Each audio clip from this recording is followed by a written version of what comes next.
Allahumma salli wa sallim ala Sayyidina Muhammadin wa ala alihi wa sahbihi ajma'in. Life is a series of transitions and movements, and that's reflected within us and it's reflected in the world around us. يولج الليل في النهار ويولج النهار في الليل. He brings the night into the day and the day into the night. والضحى والليل إذا سجى. By the rising of the sun. And there are so many instances in our lives which represent some form of transition.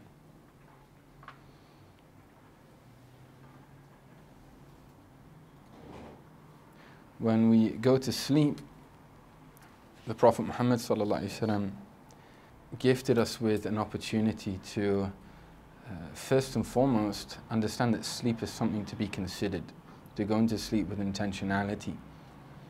Why do people go to sleep? If you're going to ask someone, why do you sleep? Most of the time, it would be considered a strange question. Maybe it may be considered a rhetorical question, as the answer is obvious, for some kind of functionality, in order to regain my energy for the next day, because I've got work the next morning. And, whilst those intentions placed upon a balance, and if it's ultimately for a good end, can be meaningful and worthy. Often it's not upon that balance. So why do you sleep? Why do you go to sleep? If we're going to be talking about the etiquettes and the ways of the spiritual practice of going to sleep, sleeping is, what's your ritual prior to sleep? Why does there need to be a ritual practice prior to sleep? Why do we need to have a spiritual practice prior to sleep? What's the significance of sleep? What's the importance of sleep? Physiologically, people say it's, people in expertise in those fields will talk about it's there to restore and repair. It helps clear away the waste from the mind in terms of detox, reorganize certain thoughts. It helps in restoring and preparing and harmonizing memory. It has all of these deep physiological benefits. But is that the only reason? Would it not be possible for the creator of everything to have created something in a slightly different way? Could we not have just been perpetual waking state? And maybe we just have to plug in to something in order to charge. When you have a phone, you don't have to necessarily turn it off to charge it. So why do we have to go into this state of sleep? And sleep is an incredibly mystical thing, vastly underrated. It's one of the few examples where a living person will be in such a depleted state of sensory awareness that your muscle function and your it's one of the things they describe as a form of altered consciousness. It is not through intoxication. One of the few things that a person can do that has an effect to alter one's consciousness, which does not involve some kind of exterior intoxication, but it alters one's consciousness. And the fact that you're unconscious, that's the meaning of being unconscious. Typically, you've fallen asleep, you've gone into a coma, they've been knocked out, but it's an altered state of consciousness. But what's interesting with sleep is that there are many times when a person may not dream. They may not feel anything in their sleep. But there are times and instances where many of us will dream and experience things in our sleep. So it's not just a turning off. Something deeper is also being activated.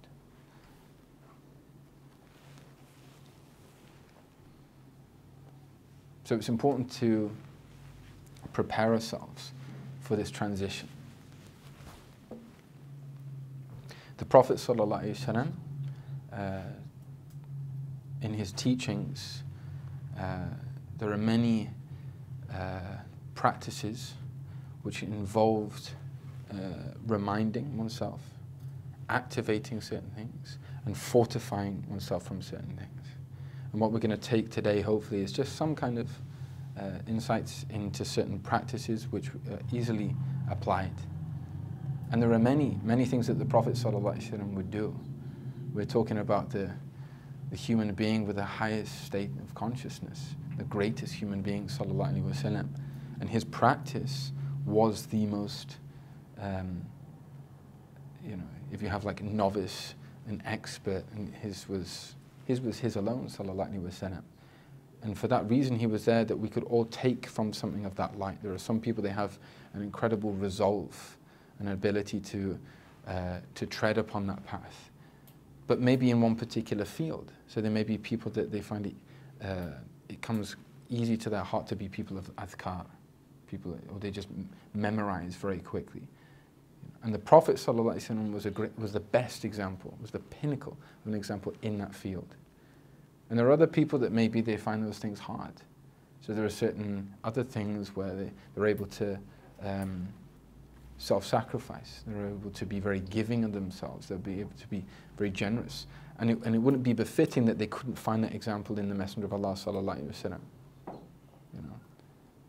And in every aspect of approach to Allah, we find that He is the Imam. He's the one that leads that way. And He's the archetype, and He's the standard that a person can, by treading in His footsteps, can reach. And it's important to understand whenever we're engaging with such practices that this is something that we grow these habits. It's not like turning on a light bulb. There may be some times where we forget. There may be times when we're distracted. But all of those things are components in the process. Maybe the next day, I forgot. And now I need to be more vigilant. I need to do things which remind me not to forget, whether that's putting a kind of, a piece of paper to remind me by my bedside or something just to trigger that memory. But it's building, it's constructing, that edifice, the unseen edifice within you, and that spiritual practice. Just because we don't get it the first time or the second time or the third time, is not indicative of failure. It's in that mujahada, in that striving, in that struggling, there is within that inherently is tawfiq, is grace. It's Allah watching over someone, watching out for someone, that you're still on the path even if we're stumbling, we're stalling. And often people give up because they take on a tidal wave before they learn to even paddle. And the deen is vast, and we need to know how to swim. We need to know how to navigate these currents. And the nature of the adab of doing anything is that if you start and you maintain that first step, slowly but surely, then Allah will guide you onto that next step, and the third step, and the fourth step. And then you start to walk after crawling, and then run, and then ultimately fly, and that's the end of the path.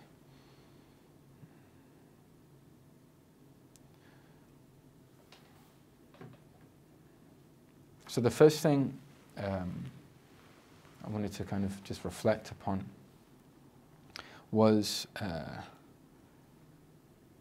kind of cultivating that last hour before we go to sleep. I'm using that in the Arabic sense. They say sa'a, which can mean literal 60 minutes in a kind of contemporary translation, or it just means a period of time. Those last moments before going to sleep. And just to be mindful of what we allow into the gateways of the soul, what we allow into our hearts in those times, through the virtue of our senses, the most important of which are the hearing and sight, ears and the eyes. And the Quran always precedes hearing before sight.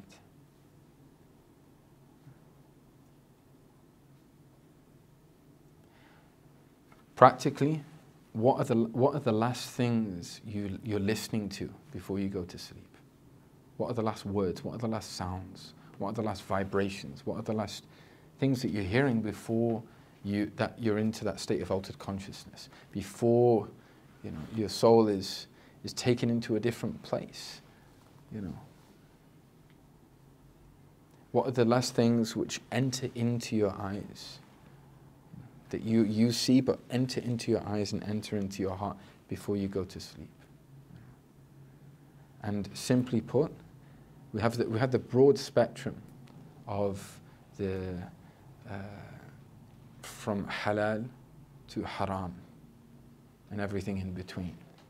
And obviously the more it veers towards that which is recommended in sunnah and the practice of the Prophet ﷺ, by definition, the more impactful, the more nourishing, the healthier that's going to be for our hearts and our souls. And the opposite is similarly true. So when we go to sleep, to make it an active practice of thinking about and actually not only not looking at certain things or not listening to certain things, because so much of this way is not just taking things, not just taking out the weeds, but we're just going to leave like a load of empty soil. What are you now planting in? What do you want to cultivate? What are the seeds that you want to grow? What is something which is healthy to look at? What is something which is healthy to listen to grow overnight, to grow in the soul overnight?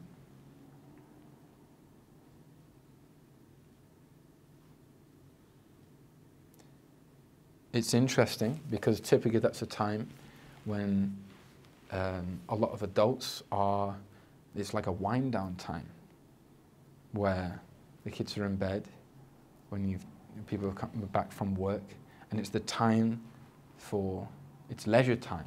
It's time just to relax. But the root of the word leisure actually meant the time to actually think and contemplate. But it's the time where I don't want to have to think. I don't want to have to, I just want to be told what to do. Now, if those things which are telling us, just informing us, are not necessarily from the healthiest of sources, that can be incredibly detrimental. Because we've opened ourselves up before the most sensitive time in our day. These 2 points of transition, when you wake up into the morning and just before you're transitioning back into sleep, are very, very sensitive times for the heart. Because the heart's very receptive in those times. They used to have a thing called the 9 o'clock watershed, where they would only show certain programming, after 9 o'clock, because the idea that it was unsuitable for people of a certain age because of the content. But isn't it interesting how those things were designed? Now it's 24/7. Now you don't even need a TV. You can be, you can soothe yourself to sleep with a phone. And this is the deen. This is people's deen. What is your spiritual practice? Whether we're doing it actively or inactively, by which I mean that this is my practice, this is what I do, this is my ritual, this is my habit, which most people are not doing. We're doing it subliminally. We're doing it without any kind of real awareness. But that's just what we do. That just feels good to do. Or this is just all I can do. I haven't got anything else to do.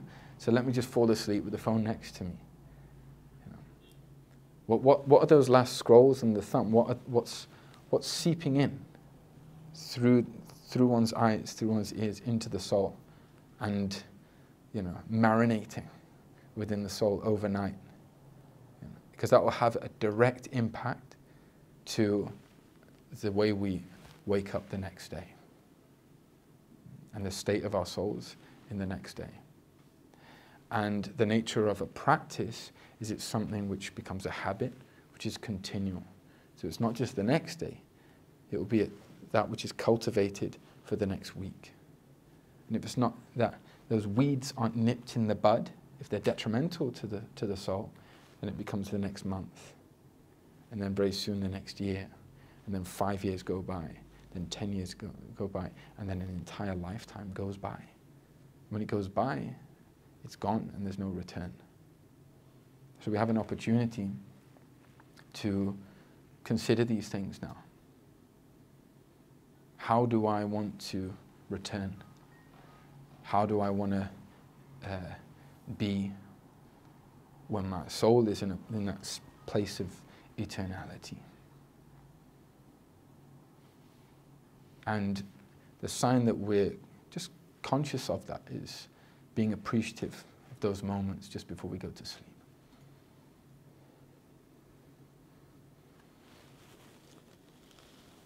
It's even said that speaking about the dunya is considered makruh after Isha, the final prayer of the day. Just speaking about it. One of the reasons is because it has such a profound effect وَجَعَلْنَا النَّهَارَ مَعَاشًا. We made the day a time for tarrying in the world and gaining one's sustenance, going to work, earning a living. That's for daytime. But the night, وَجَعَلْنَا اللَّيْلَ لِبَاسًا. We made the night like a cloaking, like a garment, to rest, like a blanket, to soothe the soul, to nourish the soul, where everything kind of slows down. In most parts of the world, not too long ago, within living memory perhaps, that you could go to busy cities and after a certain time the streets would be empty. But now most major cities in the world, they have this 24-hour pulse, and there's this relentlessness, this is, constant hype. And when there's this relentlessness it wears away at one's mind, one's soul, and what it results in is this deteriorating, of our approach to purpose and meaning, because we're just going through the motions, because it's just an endless, rapid, non-stop motion. And the sunnah is there to cause you not to slow down, but to activate something deeper, to awaken, and to consider, how am I going into the night? I'm going to sleep and I may not wake up. And to this meaning, one of the masters has said, a person that goes to sleep and is attentive and mindful of these practices, these etiquettes, is just conscious, then his sleep is awakened. His sleep is awakened. His sleeping is actually yaqaba, like he's actually in a wakeful state. He's woke even whilst asleep. You're conscious. Why is that? Because you've transitioned into that place of seemingly outward, altered consciousness, a shutting down of consciousness in many ways, but you've entered into it in the right way. So it's like you're planing, as opposed to sinking down spiritually. And these things are not figurative. These things are not abstract. These things are directly related to the soul. If a person goes to sleep in a bad way, they'll be plummeting even during their sleep, going down, spiraling down. And what that results in is a rude awakening in the morning. You're going to wake up and feel grumpy. Because those feelings weren't just vibes because you couldn't get to the coffee quick enough. Those things are, communications from you, from something deeper within you, from your soul, from your heart. So to think about what we let into our eyes, what we let into our ears, what do you hear? And finally, what's the last thing that you speak? How do you seal the day? How do you seal the day? And how you seal the day is the way, it's a form of, it's like a request to Allah to ask, this is how I'd like the whole thing to be sealed. In dhikr, in presence, in appreciation, in gratitude, as opposed to in, being fragmented, in disarray, being grumpy, being foul-moved, just being exhausted and just running away from the world. It's interesting they say, Wallahu a'lam, it may be primarily speculative, but that the last sense to go in a dying person is hearing. And there are many similarities to sleep and a person drifting into that state, that altered state of consciousness, which we call sleep, and into death. One of the things that a person's, their eyes will typically roll back when they're sleeping, just to go into sleep. And the same with a dead person. In fact, sometimes they'll even, you know, if someone, they're aware of the imminency of death and they're in a hospital, they may even, the medical experts at the time may actually inform the family to say that this might happen to their eyes, or these things may take place, so as not to alarm them, not to shock them. And these things may be happening to us every night, you know, these kind of reminders of death. Now that may seem like incredibly morbid. Like, how are you going to get to sleep if you're, you know, if what, and many of the people of this path would say this is actually a practice, a spiritual practice prior to going to sleep, to imagine, or, you know, to be aware of the reality that you may not wake up in the morning. And how do you want to go into that state? You know. But to many of us, that sounds completely abrasive. I'm not going to go to sleep if I'm, you know, thinking about death. It's like a horror movie, and then you expect me to have nice dreams. But why is that? Why don't we like that thought? As Muslims, we have an awareness, there's an accountability to everything that we do. Maybe perhaps some of the fears around that, well, I may be accountable, things I haven't yet set straight yet. You know, or I haven't yet achieved or fulfilled those things which I know I've been given a lot of opportunity to do. You know. And then depending on a person's engagement with the deen, maybe it's even further away from that reality. Well, I haven't yet, you know, fulfilled that list of 10 things that I've got to do before I die. There's still a number that I haven't been on the bungee jump yet. You know. I haven't yet done the skydive. You know. I haven't earned that amount of money. You know. But really, those things are not the real things why people are afraid of dying. Really. Even to the point, people may say, well, you know, I've got a family that, you know, if I leave them behind, you know, they're going to be alone. Really, is that why you're afraid of dying? That fear, ultimately, of that transition is from a communication in the soul. It's telling you because you're not living right. If a person, you know, if we're talking about fulfillment, that fear is because you know that there's an unfulfilled, you're unfulfilled in your purpose. And the more that a person embraces that purpose, that to the best of my ability, with many, many shortcomings, we could all do a whole lot better. But, you know, I'm now transitioning, Ya Allah, with my shortcomings, that I believe in you. And, you know, I fall short, but I know this is the right way. You know, my heart's in the right direction. And so much of the du'as, the extended du'as and the prophetic practice, and the last thing that you say is just affirmation of those things, to attest to those things.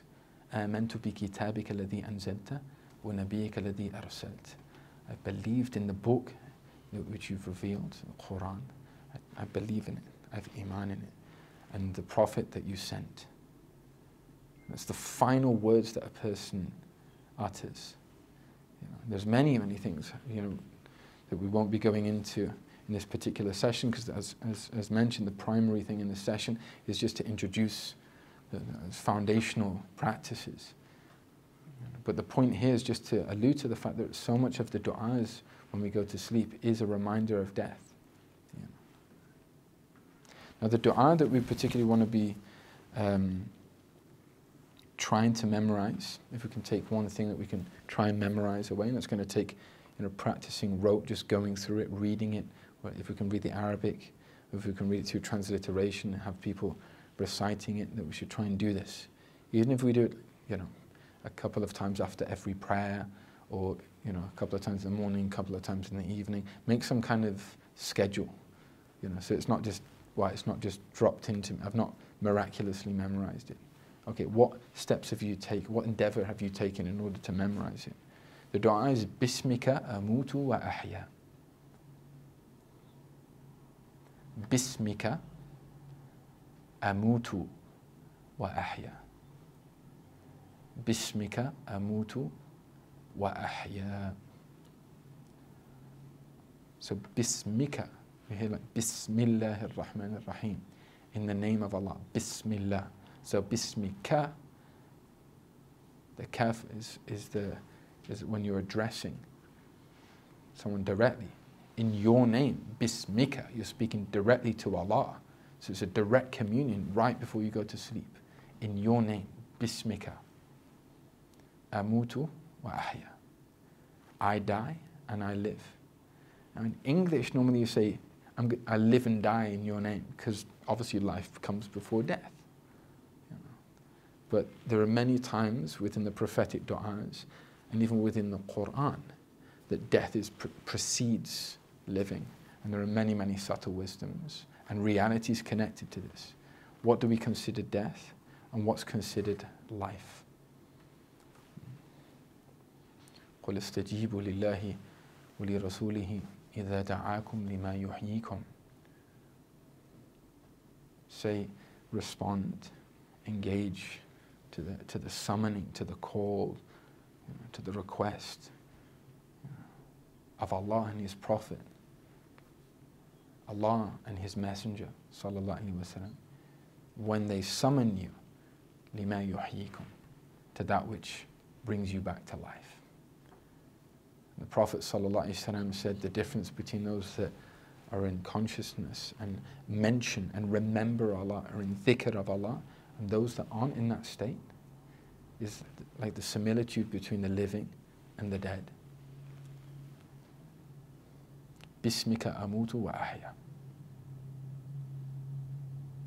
Now, it's highly recommended that we can be in a ritual state of purity. What does that mean?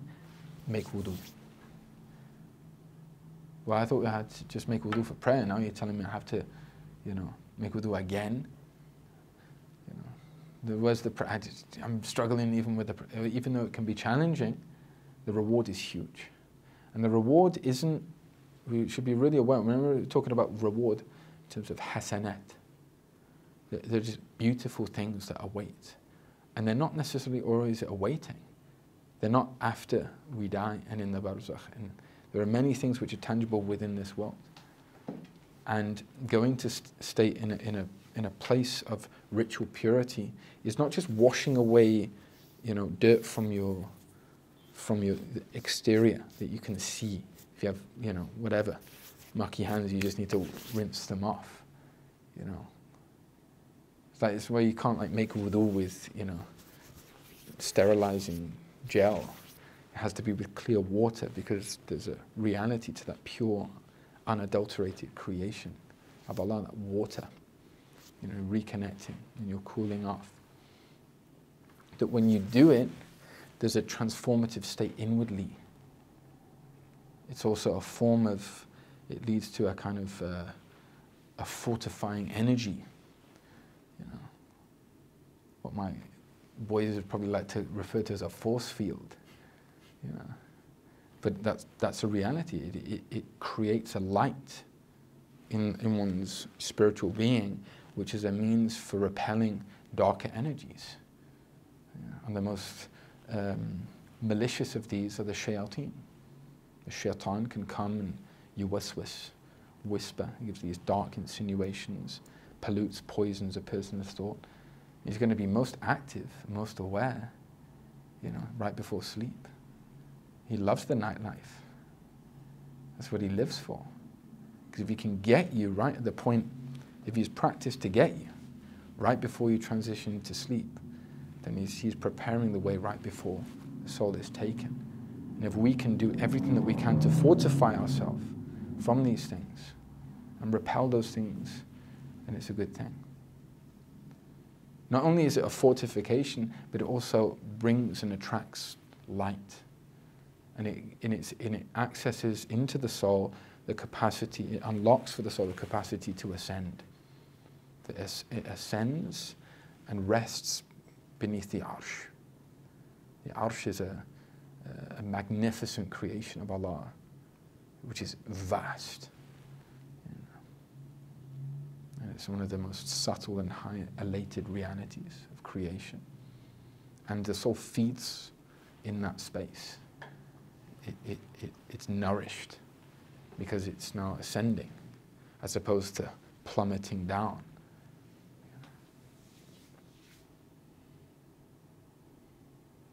So in this sense, that our sleep is absolutely a place of repairing and restoring, but it's not just up here in the mind, it's one's entire spiritual being, right down to the very core of one's human being, that which is replenished, but in accordance to that place of transition. When we're asleep, a person's not taken into account, because you don't have that state of consciousness, but it's that point of transition which we're taken into account for, and that will affect our sleep in the long run.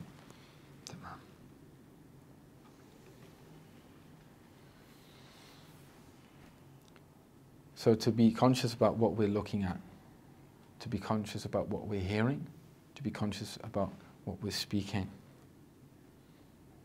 to be present with the state of heart which is contemplative, which is introspective. So istighfar, seeking forgiveness, attesting to that we're all accountable. We are accountable for the things that we do. And it's not about self-blame in the sense of that it's about making a person feel worthless, but it's taking oneself into account before we're taken into account, moving into that place of, redressing the wrongs before they're redressed by force. So to go into a state and to be reflective, to be contemplative, those things that we, just to be in a state of istighfar, astaghfirullah. So much of the dhikr before we go to sleep is centered around this reality. Now, every outward or that tangible physical movement is a result of a spiritual reality and also impacts other things in the unseen. They're not detached in that sense. We're not dualists in that sense. So the Prophet ﷺ had a particular way of sleeping. It wasn't just like to dive on the bed out of exhaustion, just to roll over one hand behind the back. There's an active way of being intentional, like I'm actually going to place my body in a particular position, to get into a habit. Because people, if this hasn't been practiced or cultivated, or people just out to kind of sneer and ridicule, they're going to be like, that just sounds so prescriptive, why do you have to sleep in that way? But what it actually does is it makes you move into a mode of being which activates many other things.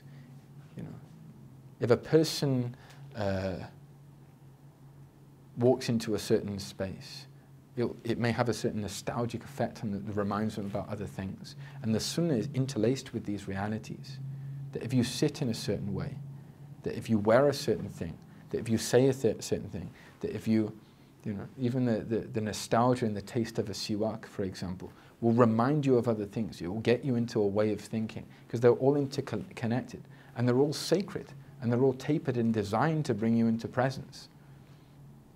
So when a person goes to sleep, the Prophet ﷺ taught us that they sleep on their right-hand side,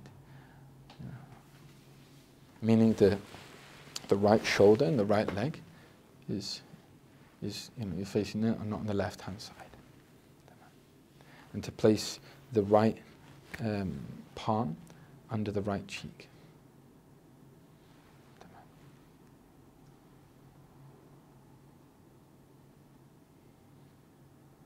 And if we can, often it can be challenging in terms of the way our the homes maybe, the planning may not facilitate it. But if we can orientate ourselves towards the Qibla, and what that means is that when you're on your right hand side, on your resting place, that you're looking towards the place of prayer. And your heart is looking towards the Kaaba, it's channeled. Now, all of these things also have a huge effect. They're not, because you could have faced any other direction. And these things, they're not prescriptive in that they're not an obligation. There's no sin. A person hasn't, committed an atrocity by not doing these things. But it's about going to sleep with purpose, going to sleep with, intentionality, and this is where the Prophet ﷺ taught us.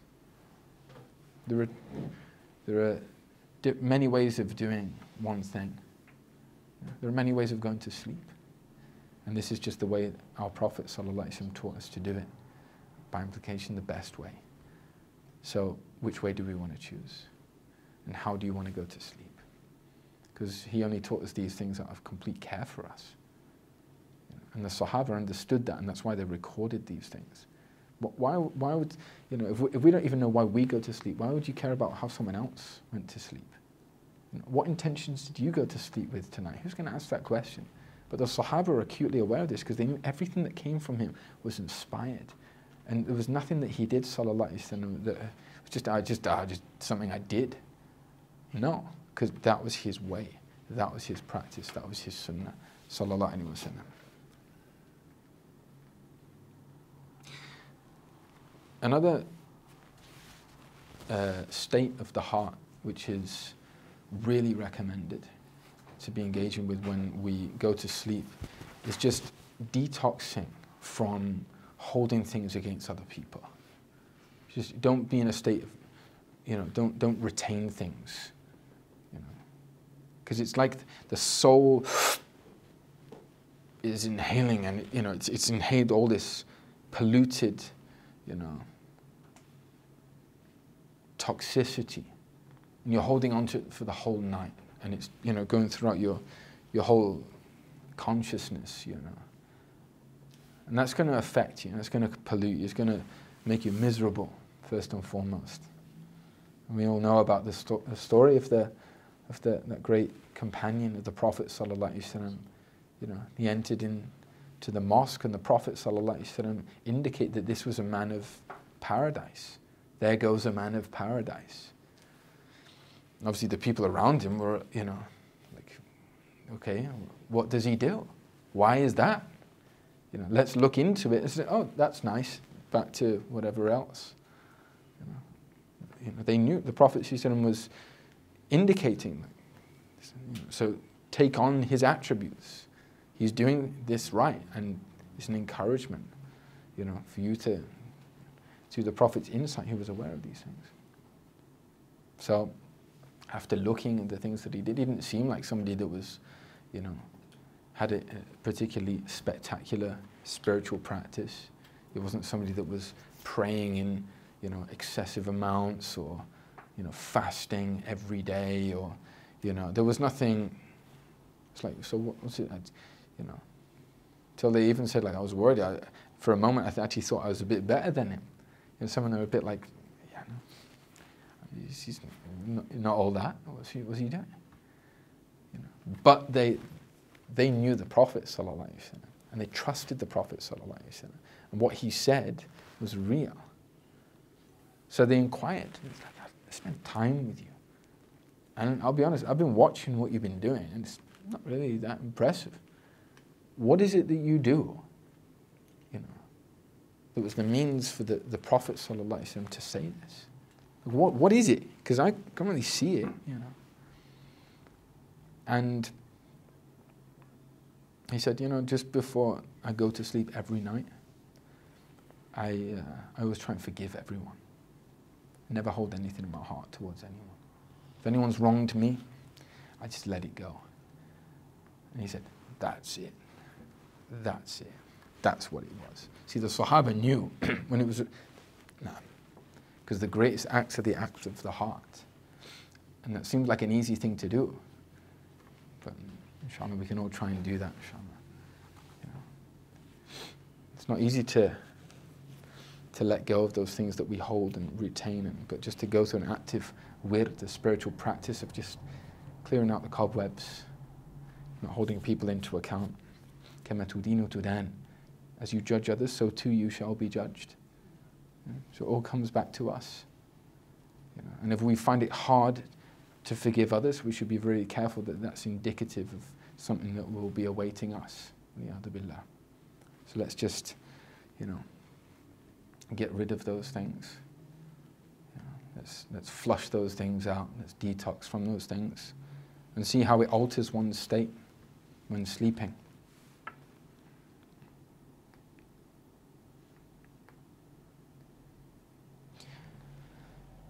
The Prophet ﷺ also went through a practice of reciting the last 3 verses, 3 chapters in the Quran, the last 3 surahs. قُلْ هُوَ اللَّهُ أَحَدٌ, Surah Ikhlas, قُلْ أَعُوذُ بِرَبِّ الْفَلَقِ, Surah Al-Falaq, and قُلْ أَعُوذُ بِرَبِّ النَّاسِ, Surah Al-Nas. The last 3 chapters in the Quran. And he would do that, and he would recite each one, and then he would blow onto his hands like this.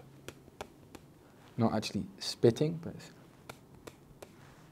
and then he would wipe over his face, and then the front part of his body, and then anything else which was easy to reach. And if this is something which we're not accustomed to doing, then it's something that we should try and work into our practice. Once again, the main focus for today is that we go to sleep, and that these things are starting to be found, it's starting to be nurtured, starting to be cultivated. But this is a beautiful way to go to sleep, and it's a form of protection as well. You know, it's like a spiritual blanket that one, you know, put before you go to sleep. So, in summary, when we go to sleep, there are many adab, many things to do. But it's not just about a checklist. You know, the Prophet would dust off his sleeping area. I hesitate to say bed, because he slept on a humble, you know, sheet on the floor. You know, and his pillow was made from palm fiber. He lived very, what you could say, very in abject poverty, very difficult circumstances. You know. But there are many things to do, and each sunnah, as we know, has a light, and it has a blessing, it has a nur, it has a wisdom, it has a deep secret within it. But just so we're not overwhelmed by all these things, and we're actually genuine in our approach to applying these sunnah, if we can start by just going to sleep and preparing. You know, if most people are going to sleep typically, let's say around between 10 and 11. Some people maybe earlier, some people later. People go to sleep for different reasons. Maybe they have an early start at work. Maybe they're into sports and athletics. They're more conscious of those kind of things. But our intentionality also for going to sleep should really be one of a spiritual, more spiritual intention. You know, that we're going to restore ourselves, to replenish the soul, you know, to learn what it means to transition, to learn what it means to truly wake up. You know. So if we can implement some of these spiritual practices, we can write them down, and we can try and monitor ourselves each day. What did I do as my spiritual practice? How did I implement something of the teachings of the Prophet Muhammad ﷺ in this significant part of my day? So the one that goes to sleep with the etiquettes and the spiritual practices of that transition, فَنَوْمَهُ يَقَظَةٌ, his sleep is awake. And the one that transitions throughout one's day in that kind of lack of consciousness and awareness of anything, فَيَقَظَتُهُ, no, his wakeful state is he's actually asleep. So may Allah awaken our hearts, and may Allah give us resolve to follow these blessed teachings. Wa sallallahu ala Sayyidina Muhammad wa ala alihi wa sahbihi wa sallam, walhamdulillahi rabbil alamin.